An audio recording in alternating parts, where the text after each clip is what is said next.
Hey,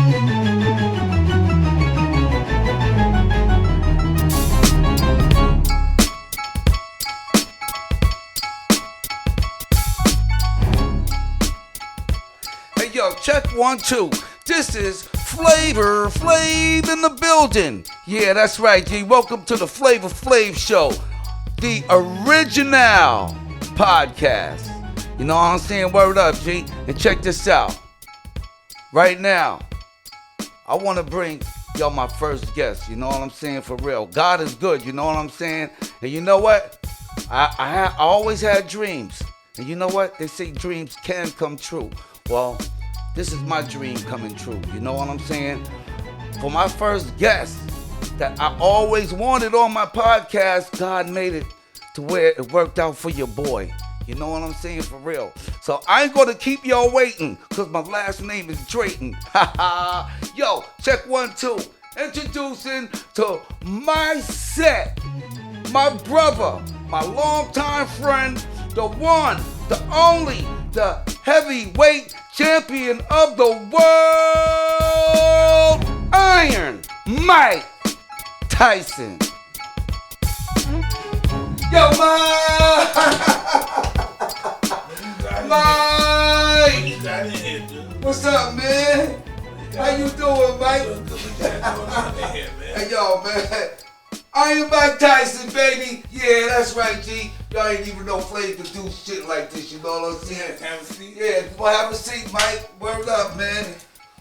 Thank you for coming out here, bro. This is beautiful. Well, give them 2 minutes, right? They're gonna set up. Man, you got this beautiful in here. I got the munchies and shit. Yeah, how we looking, little brother? Looking good. I'm just adjusting this. I'll be ready in a second, big brother. This is beautiful. Yeah, man. We good? Yep. Hey, yo, so check 1, 2. Flavor Flav in the building. Welcome back to the Flavor Flav Show, baby, with my boy, the one and only legendary, iconic, heavyweight champion of the world, Mike Tyson. How you doing, bro? Yo, I'm good, Mike. Word up, man. Thank you for coming to my show, bro. This is all a great husband. Let me tell you something, man. This ain't small to me. I just want you to know. The podcast. Yo, man. I ain't gonna lie, but you know me, Mike. You know what I'm saying? Well, yes.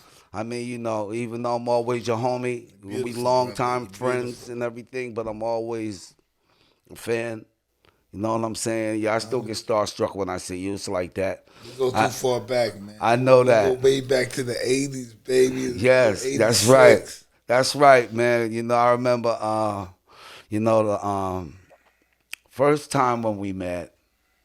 Wait, was it the first time we met? And you had a limo. We played at the Front Row Theater in Cleveland, Ohio. Yeah. Right? We played at the Front Row Theater in Cleveland, I used to live in Ohio. Ohio back then. And you came down, Mike, you know what I'm saying, to the show and everything. You know what I'm saying? And then after the show, I'm the only one from the group who got in the limo with you. And we went back to your crib. You know what I'm saying? And Had a good time. We had an amazing time that night. And not only that, but that was my first night meeting Albie Shaw, because Albie Shaw was there that night. You know what I'm saying? And not only that, but you had... We have our harem girls there. Yup. Our little harem. Yeah, and not only that, but that crib was so amazing, man. I mean, it was so big. You had, the most beautifulest indoor swimming pool, bro. Thank you, brother. You know Thank what I'm you. saying? And not only that, but what was it, like 88 fucking acres of land? Yeah, you had about 88 acres. Yeah. You even had your own gas station on the spot. Yes, I did. Come on, man. Come on now. Come on, Flavor, please. Yes, I did.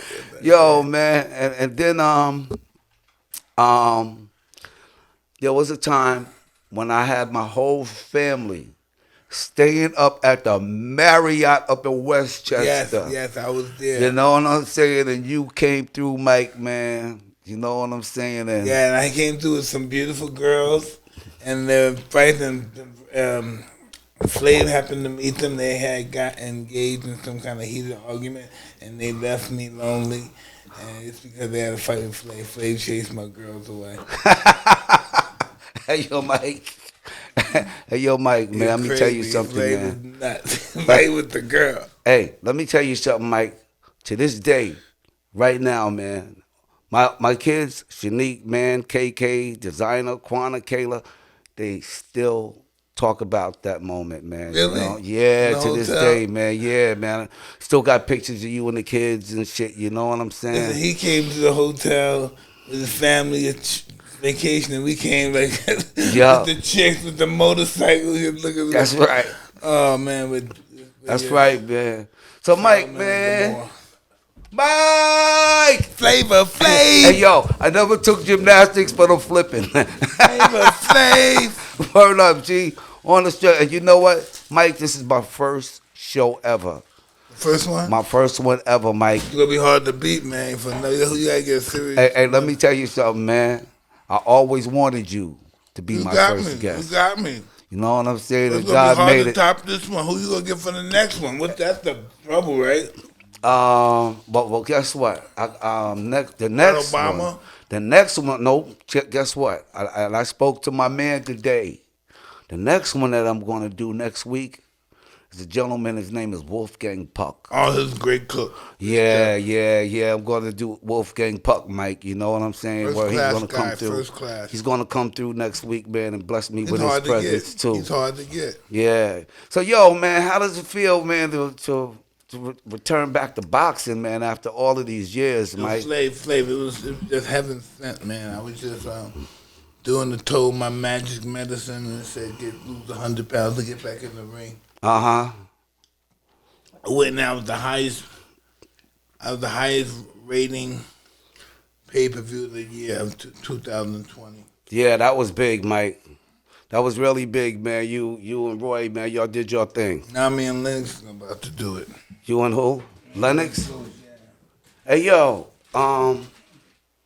there was a rumor going around that you were supposed to be fighting Holyfield this weekend in Miami. Well, that was the first initiative, but things didn't go well from a business perspective, so Lennox was interested in stepping in. Wow. Cause I mean, I know y'all had your rounds, man. You know what I'm saying? This is revenge. And let me tell you something, man. You know I got to always talk about the world's famous. How did it feel biting somebody's ear off? It was beautiful, baby. Cause yo, I ain't gonna lie. The way it looked on camera, it looked like a little nudge, but no, that shit was a bite. Yeah, I took it off. It was in my mouth, baby. But to this day, though, man, the best part is you and Holyfield, man. You guys are still good friends, though, right? Well, I'm not mad at him. He's not mad at me. He's a good guy. He's a great sport. I spoke with a gentleman over the weekend. My man was like, "Yo, Flav, hey, yo, man, I'm trying to fight Mike, man, but I don't know if he want to give me a fight." Who's this? Shannon Briggs. Oh, that would be beautiful. You know, me and Shannon from the same neighborhood. I think we went to the same school. Me, him, and Riddick Bowe. Yeah. Shannon a little younger though. Yeah, I mentioned his name in one of the records and shit. You know what I'm saying? And some of the fellas that I know, they know Shannon. Beautiful brother. Yeah. You know what I'm saying? I want to meet him one day. You know what I'm saying, Mike? Word up, man. So are you gonna ever do another one-man show? Absolutely. As soon as the pandemic open up. What's going on with that? Do you still got that going on, Mike? Yeah, as soon as the pandemic open up, we're going right back into that. That's the only thing I miss. I don't miss nothing else but that. Let me tell you, the couple of shows that I came to, yo, man, you did a fantastic job, Thank man. you, Flav. A phenomenal job, you know what I'm saying? I have nobody but my wife to thank because she wrote it, directed. Yeah. How's Kiki and the kids, man? Just great. Thank you for asking. Yeah, no doubt, man. You know, I love me some Kiki, man. Kiki's the best. I love Word me some up, Kiki, man. too. Hey, and a shout out goes out to Sister Rita. Yeah, G. She just wrote Yeah, a that's book. right. She had a couple of book signings, and she did one in California. She did one in Philadelphia. I think she's going to do one in D.C. now. Okay, and shout out goes out to my boy Oz.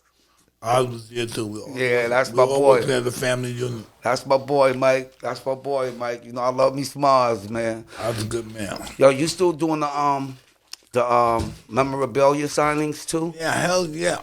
I'm so glad they did that. Now imagine if like say 25, 30 years ago, if a fighter had that, you know how much money that he would have to think about a house and stuff. This just saves a lot of old fighters that lost their money, made mistakes with the money. This stuff helps them a lot. Now they got memorabilia they can sell. How much do a Mike Tyson autograph go for? I don't know, 200 to 150. Wow. Yo, that's dope. That's dope. And I get twice that. Is that on the picture much too? If I do autographs for somebody. Is that like when you sign your name on pictures, you get like 250 for it? 150 to 200. Okay. Yo, I seen a commercial last night, man. Yo, you funny, bro. What was the lemonade? The Mike's Hard Lemonade one. Lemonade, when you came out, you said, "Yo, who took the last hard Mike?" No, you said, "Yo, did you take the last Mike's Hard Lemonade seltzer?" And the guy started running. You said, "Damn, I tried to tell him there was more in the fridge." Now listen, check this. Long before the last time I did a commercial, it was what? Kodak, PepsiCo. That's like 27 years ago. And now I got another commercial, you know. You saw how far I came, you know, on Fifth Avenue. So we ain't gonna use that crazy motherfucker now they're using me. That shit changed. Can you imagine that? It took over 20 years last time I did a commercial. If not more, probably 30. Yeah, hey, yo, man, I was up at 3:30 in the morning, man, seeing that this morning, man. I got it on the phone. I just can't show it on the thing and shit, you know. Hey, yo, let me ask you this. What was your, who was your toughest fight ever? I don't know, shit. Holyfield, Lennox, those guys, fucking Razor Ruddock. Just fighting, man. That's what it's all about, fighting. Your hardest opponent is yourself. Yeah, no doubt. You gotta beat yourself. So how does it feel, man, being back in the ring? I mean, after all these years, Mike, you've been chilling. Yeah, now you're back, you know. It was a challenge, really. It was a challenge. Thank God I overcame that challenge, and I'm going to do it again for a good cause of charity and helping people. No doubt. I enjoy when I'm out of my own head and I'm able to help other people and not think about myself. You know, that's when I'm at my best. No doubt. No doubt, man. So how was it? How was it fighting Roy? Did it bring back like a lot of old good memories it was and just stuff? Good being in there with him, moving and stuff. Yeah. Nobody's really going to kill, but you know, we're fighting. Yeah. And it made me feel good. Yeah. Yeah, because you know when I first started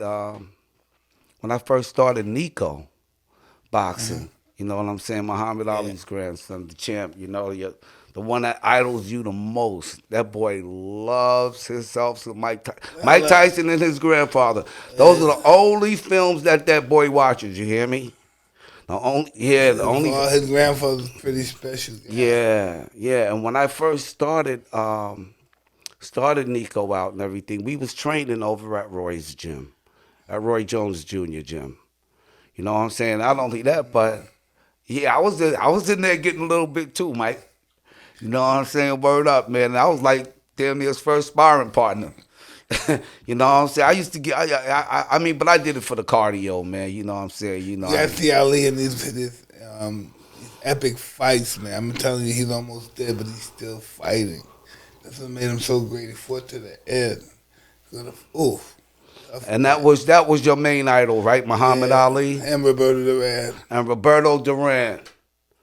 I remember him back in the days, too. Yeah, Roberto Duran. Him, Sugar Ray Leonard, they were tough. Wow. You never fought Sugar Ray, though, right? They're too small. Okay. I don't know why the name right now, Rocky Marciano is going through me. That's way back in them days of 50. In the 50s, huh? Yeah, late 40, early 50. Yeah. Damn, Mike, you striking up a lot of shit in me right now, bro. Yeah, just talking to you. Great fighters. Get me excited, too.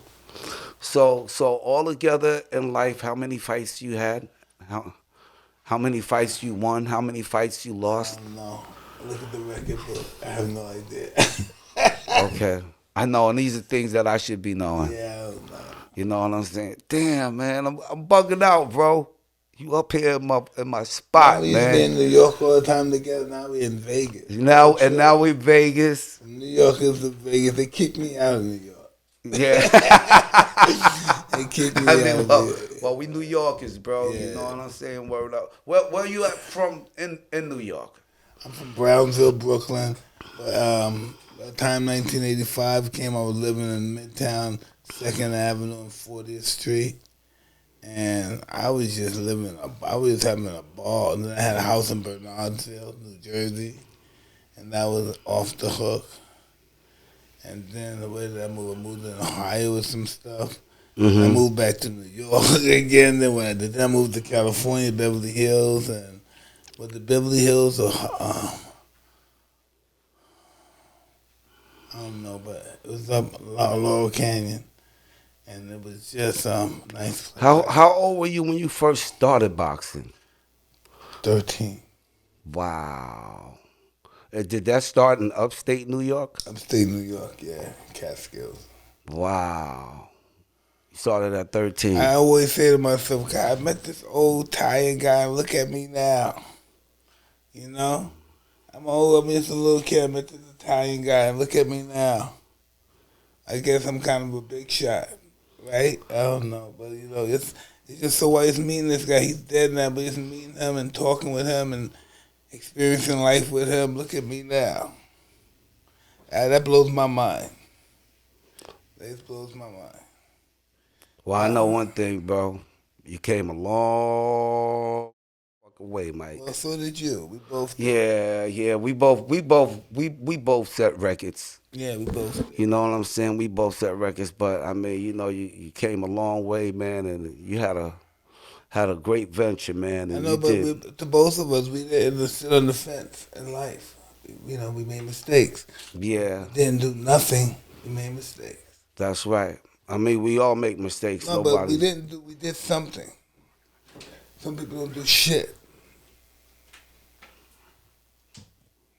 That's right. That's true, Mike. You know what I'm saying? You said something to me last night. Hold on. My phone. Because Big throwing you on. because it made a lot of sense what you said to me. Okay.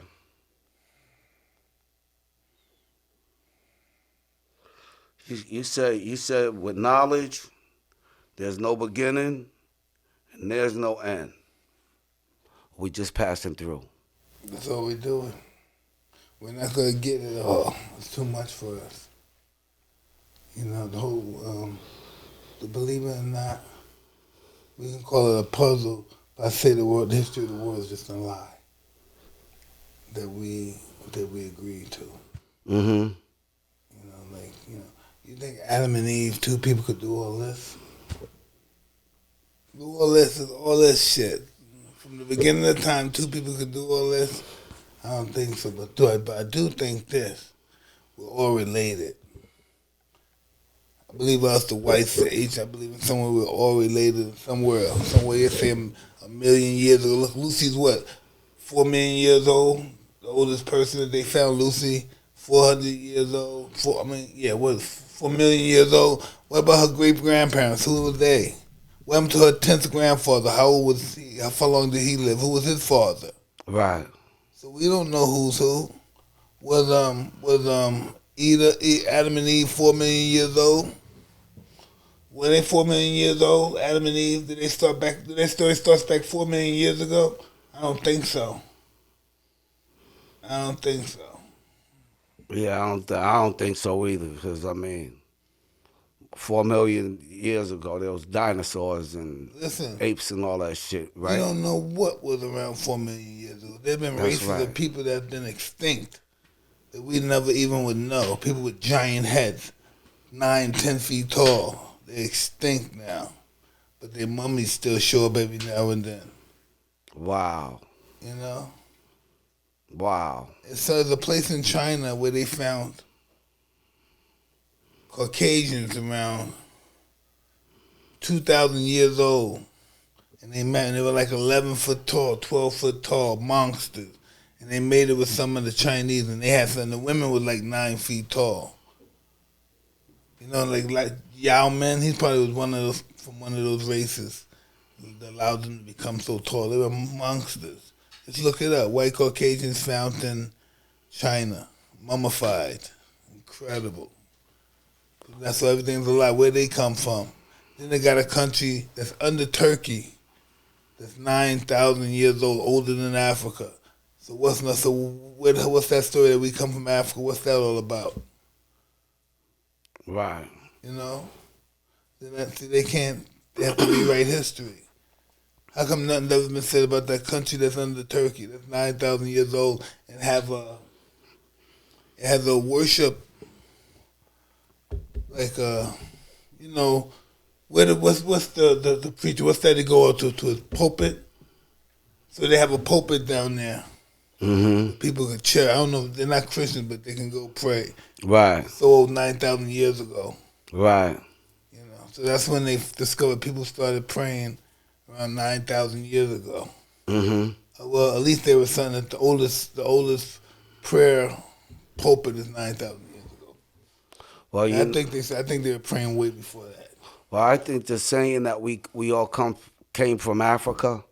You know what I'm saying?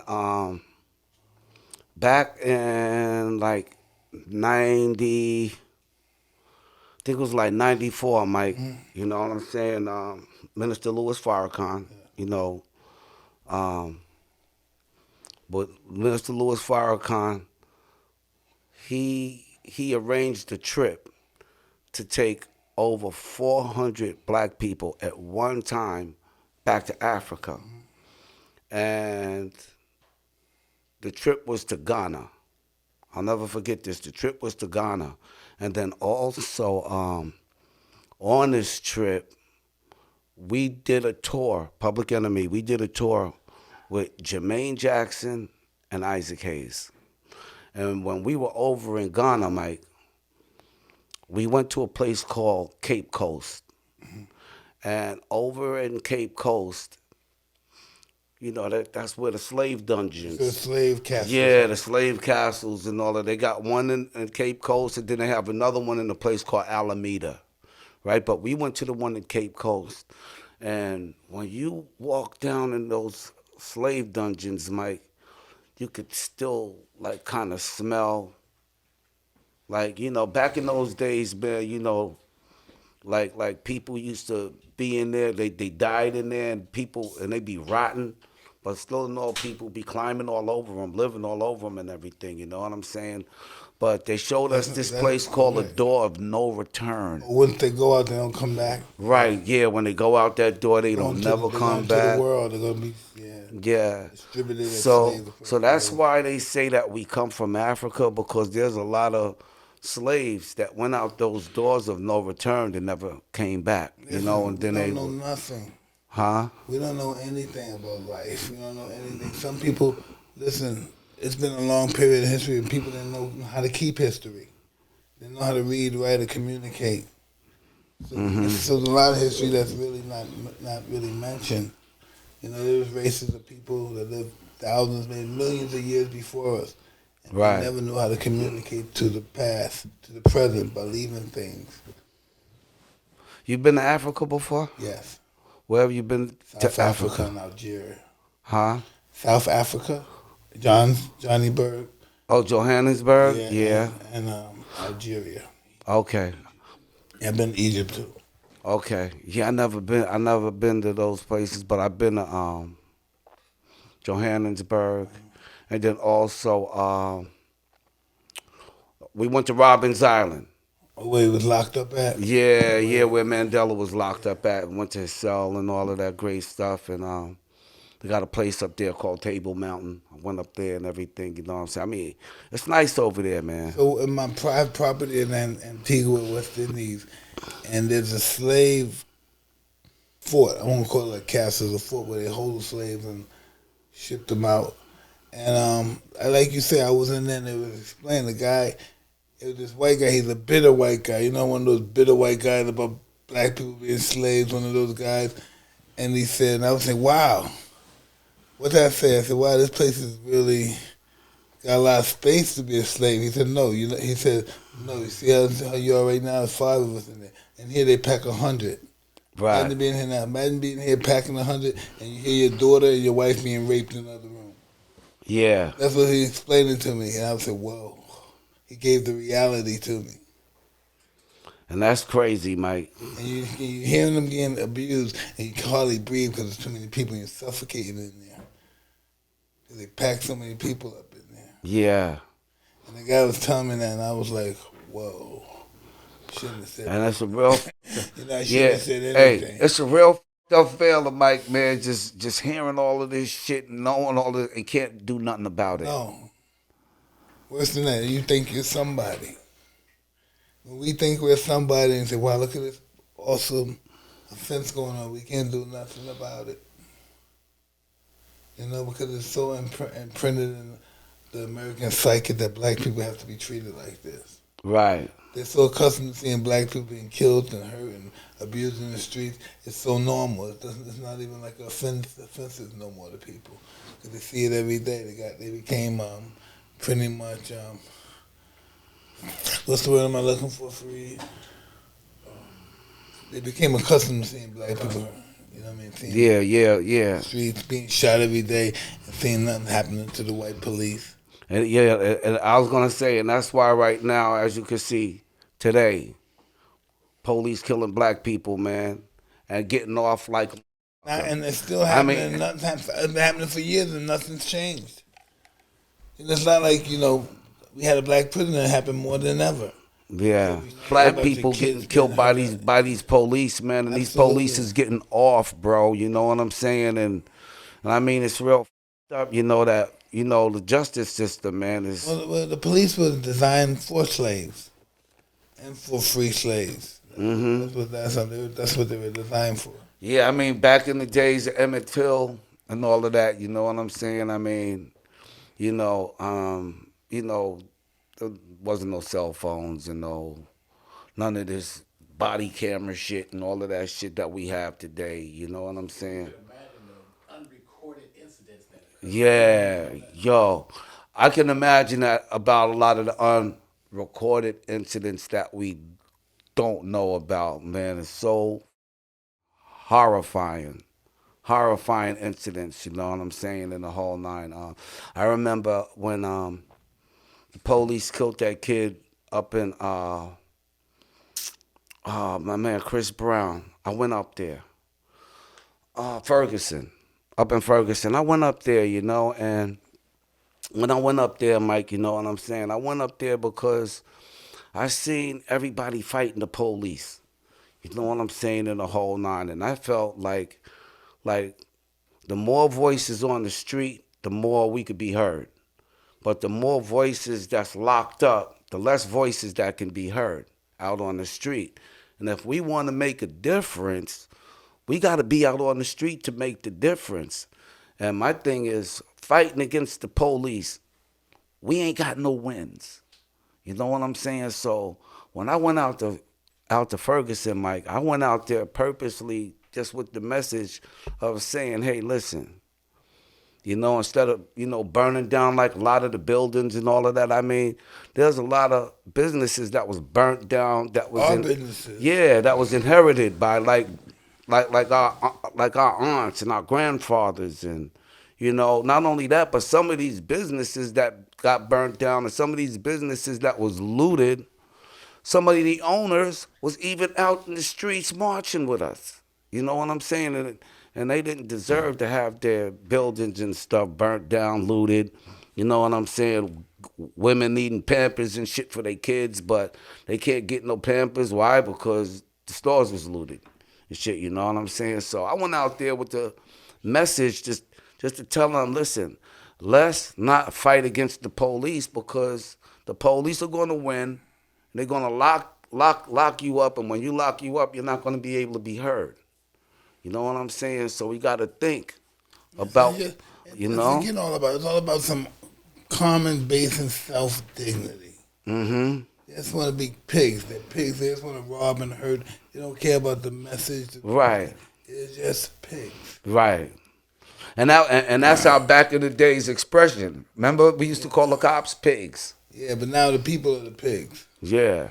The people are pigs. Act like pigs breaking into the store, the neighborhood store, destroying it, burning it. Yeah. They're pigs. Yeah. They Yo, they I'm glad become you made me the see victim, that. They come from the victims of being abused to the animals destroying the country.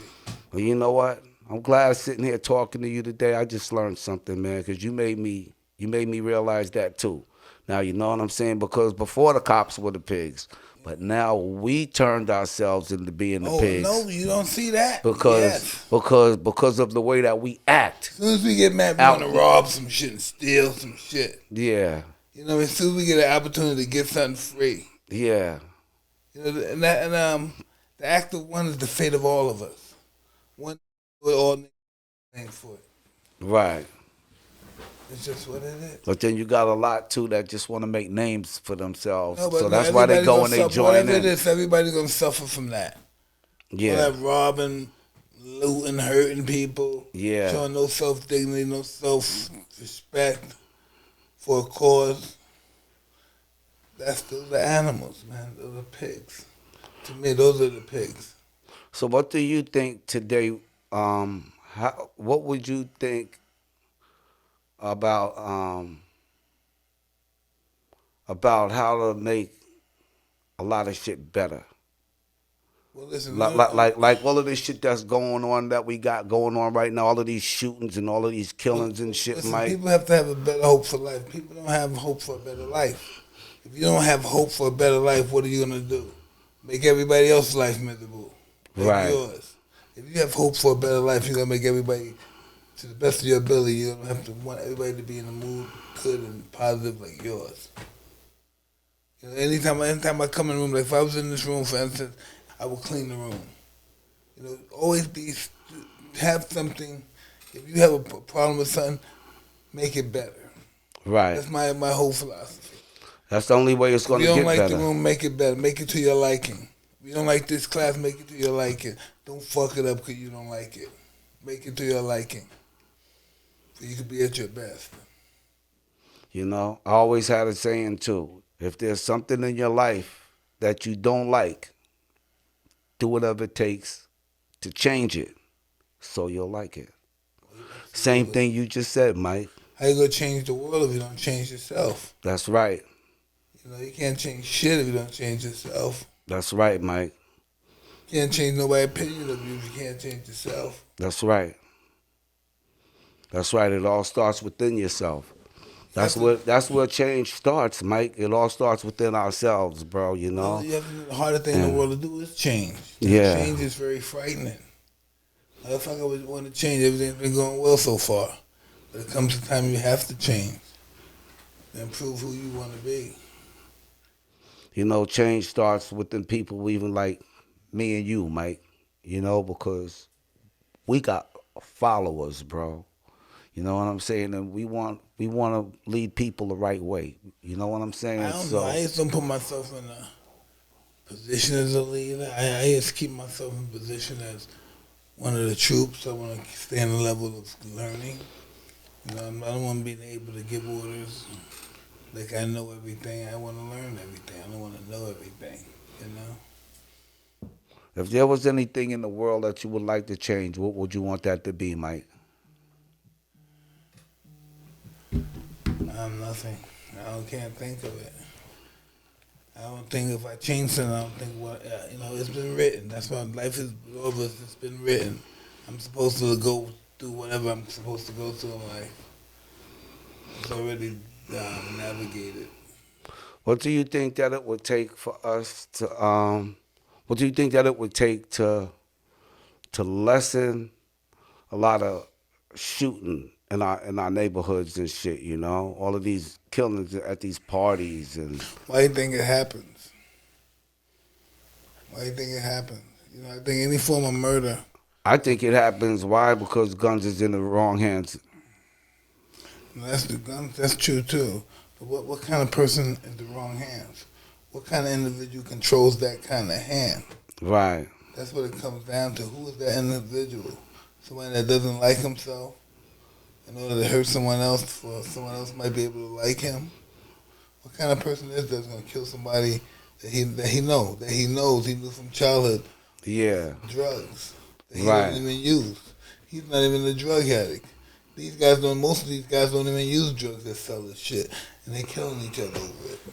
Right. It's not like they're junkies and they're killing this guy for a hit because they're strung out. These guys are intelligent, successful people, businessmen, and they're just mean. All because of money. Yeah, it's mean, man. Yeah. Intelligent. Because only the smart people can do this shit. You can't do this drug business and be a fucking idiot, Right. But that's why they should know better, because they're the most advanced thinkers in the community. Yeah, I mean, anybody could get a gun. You know what I'm saying? And the whole shit. And just because you got a gun, that don't mean that don't make you superior. That means that you just another mother with a gun. It depends on who the f you are with that gun and how you use it. No, listen.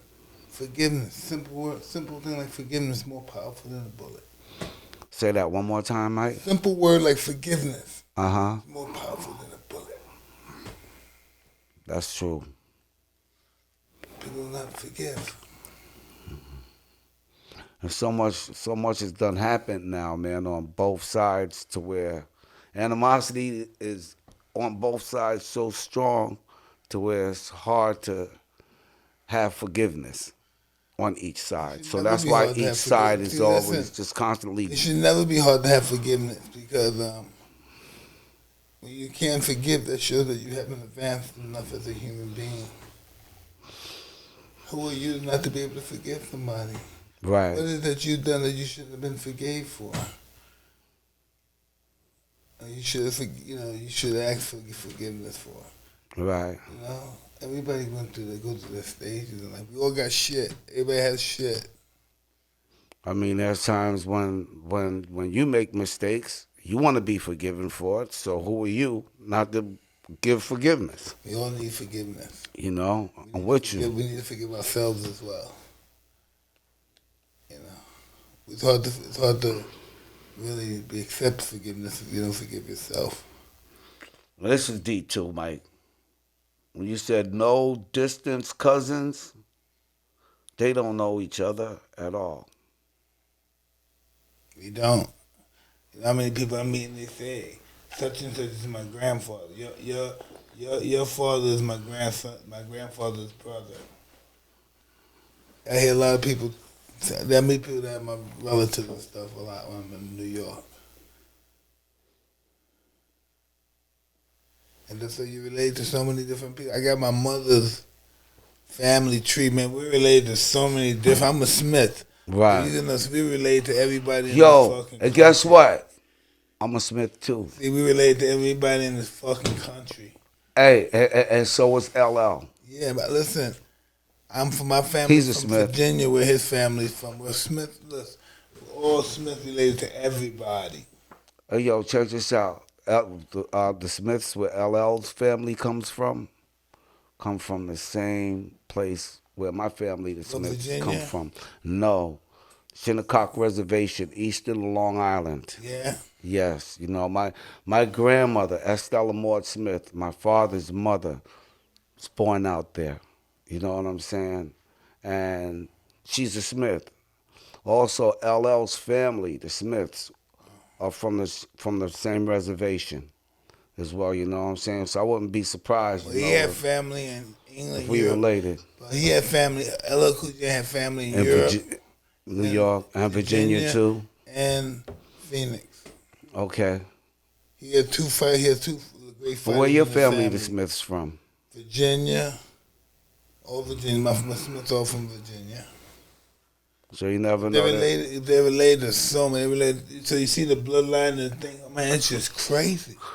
Related to everybody distantly, You think you could be a distant cousin to LL? There's no doubt about it. No doubt about it. And I said the same exact thing, man. You know what I'm saying? Because the Smiths is a big family. LL got 2 world champion fighters in his family. LL got the first black heavyweight champion ever, bare knuckle and in America is LL's cousin, uncle, one of his uncles. What was his name? Molyneux. Tom Molyneux. Tom Molyneux? Molyneux, French Molyneux? Molyneux. Tom Molyneux. And that's Great LL's fighter. family? Yeah, great fighter. Wow. They had another one named John Henry Lewis. He was the light heavyweight champion. Wow. Yeah. How did you find this out, Mike? Listen, I can find anything about anybody out. Wow. Now with this, I used to do it before the internet. Now I could do it with the internet. Ain't that something? I used to go to the library, find out anything I want. Take hours, days, months. Yo, have you ever did one of those things where you try to trace your family roots? Have you ever did that? I did one. Yeah. I'm more African. Yeah. More African. I'm not Ghana, but I'm from the Congo. I'm Congolese. Around 45% of me is Congolese. Okay. Yeah, my last name Drayton. It's an English name. Yeah, it's an English name.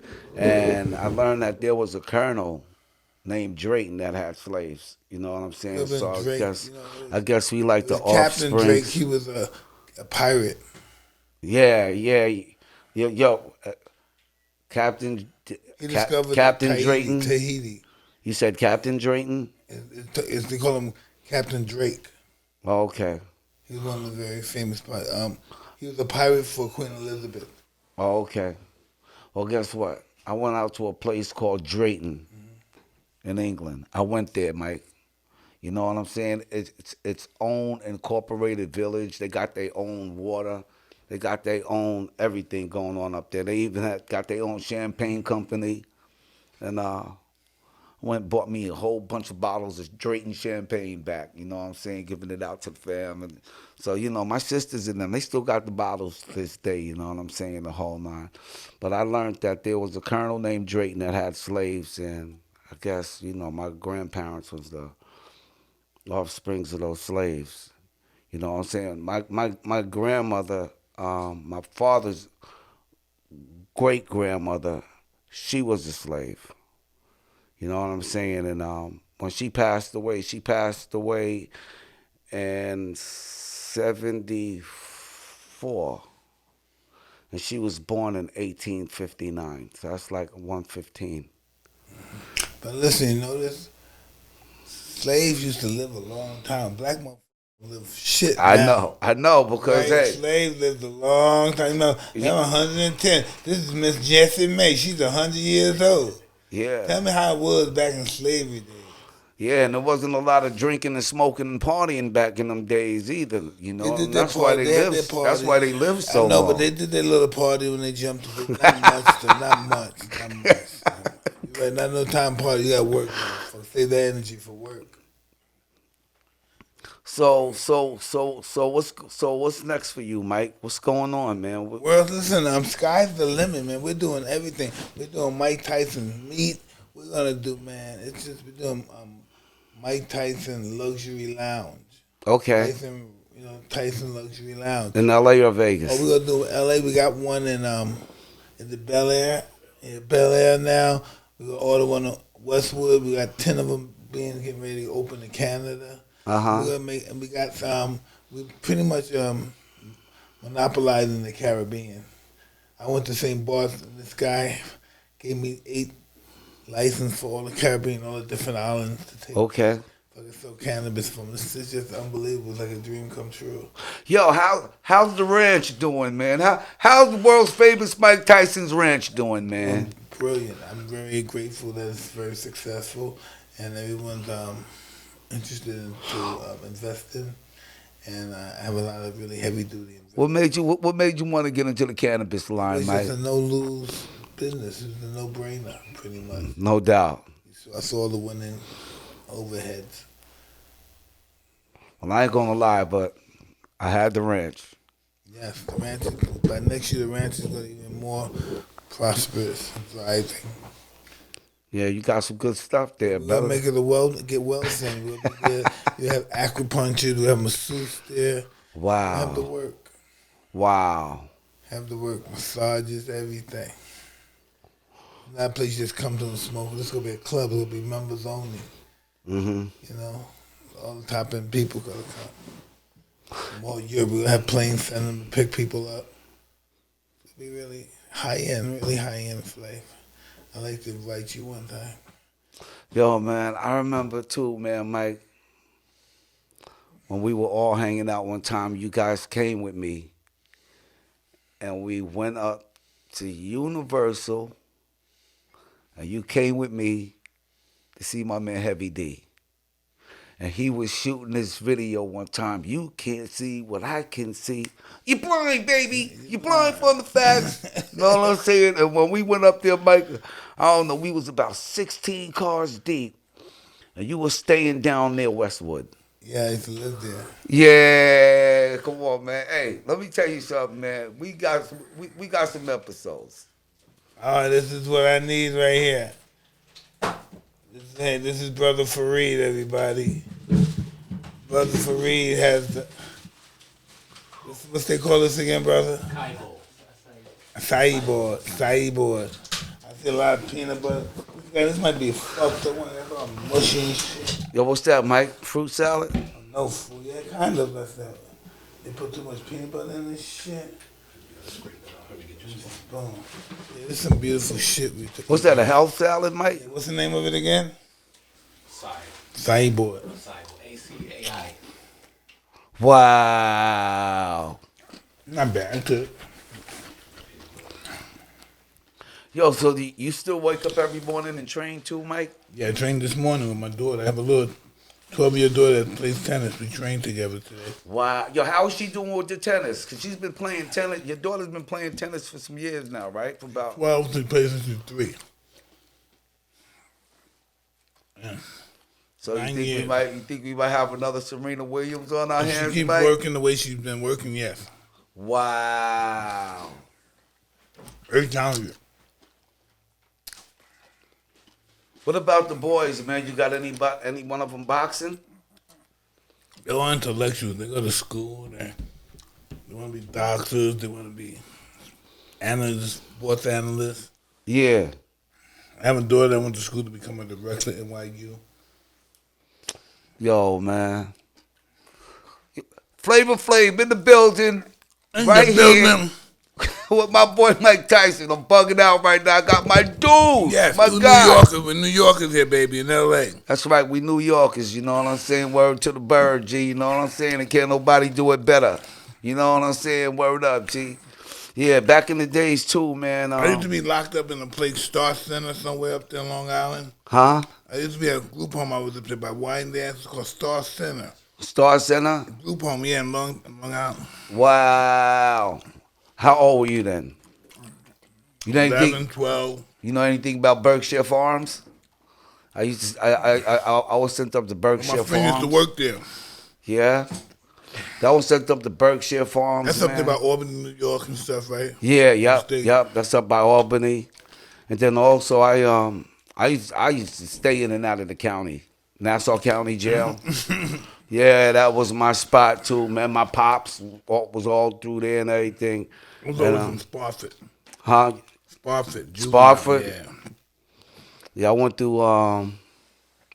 up through Greenhaven a while back and everything. And then I went and See all the old guys I went and up did there? some time up in a place called Onondaga County Jail. That's in Syracuse, right across the street from the university. Man, What happened up there? yeah, man, I was a nut back in the days, Mike. You know, I had my days. Join the club. You know what I'm saying? You know, following my peers and shit. You know what I'm saying? Wanting to, you know, make that name for myself as well. You know, this is way before the Public Enemy shit and, you know, all of that, Mike. You know what I'm saying? I mean, you know, we all have our days. Well, back others- in the days others have a when we used to drink MD 2020. Mad Dog, dog. MD, yeah, the Mad Dog 2020. Mad Dog 20. Don Q. Don Q. Twister. Bacardi 151. Bacardi 151. You know what I'm saying? Any Green Springs, Boom Farm, Apple Hill. Brass Monkey. Remember? The Brass Monkey. Brass Yeah, Monkey. G. Yeah, G, you know what I'm saying? Back in them days, man. I mean, those was them days, man, You being can in the never get them gangs. back. You can never get those days back. Look how many people we lost from back then in the 80s to now. People died. A lot, Mike. Yeah, man. A lot of my friends that I grew up with right now ain't here to talk about it like me and you know what I'm saying? No way. And I'm going to tell you something, man. I mean, I'm grateful. I'm so grateful that God, you know what I'm saying, preserved us. You know what I'm saying? And I mean, I think he preserved us because we're leaders. You know what I'm saying? And, I think he preserves us because we're fools. You know, what they say, God take care of old men and fools and children. Yeah. I mean, well, we fools, but we the good old fools, though. You know what I'm saying? He knows we mean well. We the good, yeah, he knows that we mean well, Mike. You know what I'm saying? In the whole nine. I mean, look how many styles of boxing right now that's going on today in that ring that came from you. Even though you picked up your style from your idols. But you got people, Mike, to idolize you, bro. You know what I'm saying? And you got people that's doing Mike Tyson style boxing too, bro. You know? So that makes you a leader. Well, people have to know that maybe they could call me a leader, but they have to know leaders make mistakes too. Yo, we all do. We all make mistakes, Mike. I don't care who you are in this world, man. Nobody's perfect. The only one that's perfect is God himself. Only God is perfect. We not, you know what I'm saying? We ain't nothing perfect about us. But one thing that I say he let us do is learn from the mistakes that we do make. So then that way later on we don't make them again. The mistakes that other people make. Huh? Or the mistakes that other people make. Yeah. Yeah. And you know what? I mean, the mistakes that other people make, you know what I'm saying? They got to be accountable for it. But, I mean, who are we not to forgive them for their mistakes? But they can learn from their mistakes just like we learn from ours. If they live through it. Yeah, if they live through it. Because I ain't going to lie, I made a lot of mistakes, Mike, that I wasn't really supposed to live through, but I lived through it. You know what I'm saying? It didn't appear like you were supposed to live through it, but you did. You were meant to live through it. That's right. God has his plans. Look, we took our beatings like big boys. You know, whatever happened to us, we took it, and now we're back. No doubt. Some people get beaten up when they can't come back. That's right. That's right, Mike. You can't take the power. Hey, man, let me tell you something, man. I took plenty of shots in my life, man, and kept fighting though. And and I kept fighting. You never laid down, never stayed down. Yo, that reminds me of. Now you reminded me of this shit that you told Roy, right? You said, Roy, let me tell you something. I hit you with a fucking good ass fucking shot. You took it. I respect that. I'm like,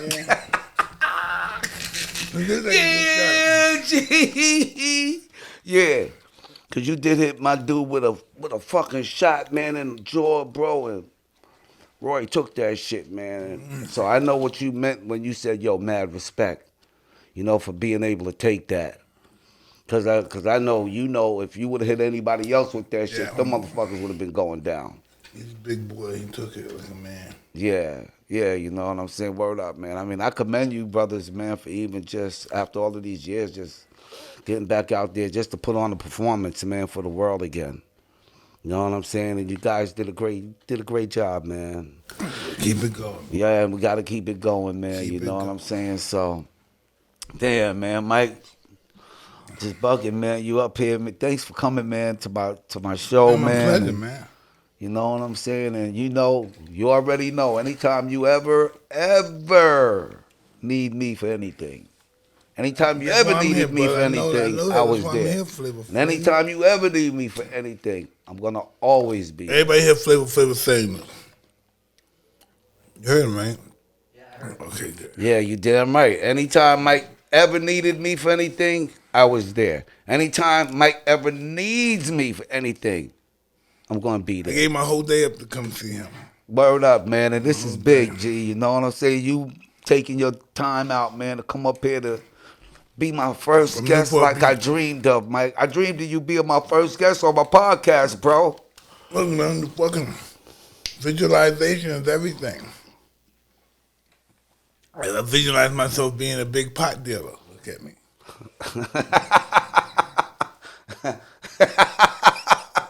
Hey, I visualized myself doing that shit once I being a big pot dealer too. I ain't gonna lie, it did work out for a second. You know what I'm saying? I ain't gonna lie. I used to, I put my pounds out there. You know what I'm saying? I had my fun. You know what I'm saying? When I was out there like that, man. You know, being out on the block. You know what I'm saying? Back in the days, doing this thing we call the hustle, go hand in hand. And all of that. I mean, you know, coming up, man, you gonna do all that. I also got nice clothes on and shit. Yeah, man. Shit, I had my days running from the motherfucking cops, man, with pockets full of shit. You know what I'm saying? Getting caught with shit. People telling on you. Yeah, people telling on you and shit. Oh, you got them too. You know what I'm saying? Mainly the jealous ones that, you know, want to take your spot because you in the best spot. They spot ain't as good as your spot, so they gonna fucking tell on you so they can move you from your spot so they can take your spot. Dirty mother. I know all about them. You know what I'm saying? In the whole nine. Mike Tyson in my building. I'm here for you. Got a nice building too. Yo, thank you, Mike, man. You know what I'm saying? You don't know how big this is to me, man. You coming out here and taking your time out, man, to really come and kick it with me, bro. You know what I'm saying? I appreciate you so much, man. I appreciate it too, man. You know what I'm saying? Those are Jordans, huh? I can't wait. I can't wait until the world gets this. You heard? Word up, When's it G. coming out? I can't, huh? When's it coming out? I probably launch in another 2 weeks, Mike. Because when I launch, I want to make sure that I keep them going. So like right now, you're my first one. You going for And then my second one is gonna be Wolfgang Puck. You know what I'm saying? And then and for third, you know who I'm going for? OJ. Yeah, I spoke to Juice. I spoke to Juice today. You know, he was out on the golf course. You know what I'm saying? In the whole nine. But I'm quite sure he won't say no to me. That's going to be really interesting. Yeah, because I love himself some Flav too, you know. And also, I got his statue. Statue? Yeah, O.J. Simpson, man. I got O.J. statue. The Heisman statue? No, this is the statue that he had at his poolside. And remember when they were confiscating all of this stuff from his crib, burning up his jerseys on TV, breaking up his Heisman trophies and all that shit on TV? No, there's a show out in Chicago called Man Cow. You ever heard of the Man Cow show? Yeah. Man Cow bought this statue for $10,000, and they had it standing up in the station. So when we went up there one day to do an interview, Public Enemy, I look at this statue, Mike, and I'm like, yo, this shit would look fly in my crib. It had a T-shirt on, all kind of radio station paraphernalia all over it and everything, right? So I said, yo, I like this statue, man. This would look real good right now in my living room. So they said, hey, Flav, if you can take it, you can have it. So I'm like, are y'all serious? They said, yeah. I took the T-shirt off. The football player, Mike. I seen it was a football player. I'm like, oh, the football player is holding his helmet in one hand, and in his other hand, he's holding his cleats. He's bare feet. So I'm looking at this. I'm like, yo, this is a football player. They said, yeah, that's O.J. Simpson. I'm like, oh, shit, y'all giving me an O.J. Simpson statue?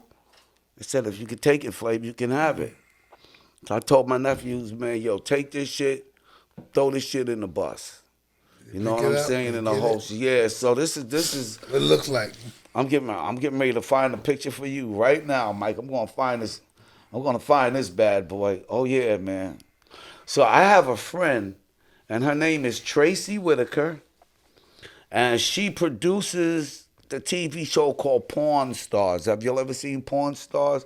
You know, it's a TV show about people going to the porn shop. Oh, yeah, I heard that. Trying to porn. I heard shit. that porn. I think that porn stuff. Right. It's in Las Vegas. Right. Yeah, It's in Las Vegas. Right. So she needed, I guess she needed some help, right? She needed some help, and she said, Flav, listen, I need you, man. I need you to make an appearance on my show for me. So I said, okay. So I said, you know what?